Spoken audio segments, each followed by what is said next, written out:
سنة حلوة يا جميل، يلا حالا بالا بالا حي أبو الفصل، هيكون عيد ميلاده الليلة أسعد الأعياد. يا أبو الفصل يلا بسرعة، يلا يلا ها جامد يلا.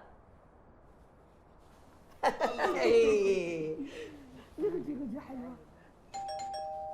أكيد حسن ومراته دايما يجوا متأخرين. اهلا. ازيك يا مروان؟ ازيك يا طنط؟ اتفضلي. ايه رأيك بقى في المفاجأة دي؟ طب مش كنت تقولي كنت جاي اخدك من المطار؟ ازيك يا ماما؟ انا قلت مش معقول عمر هيكمل سنتين من غير ما اشوف. ليه يا عمر؟ ليه يا عمر ايه يا عمر؟ ايه يا عمر؟ ليه يا حبيبي؟ ماما معلش، اصل هو بيعمل كده لما بيبقى مع حد ما يعرفوش. اتفضلي، اصل هو مش متعود عليكي. اتفضلي.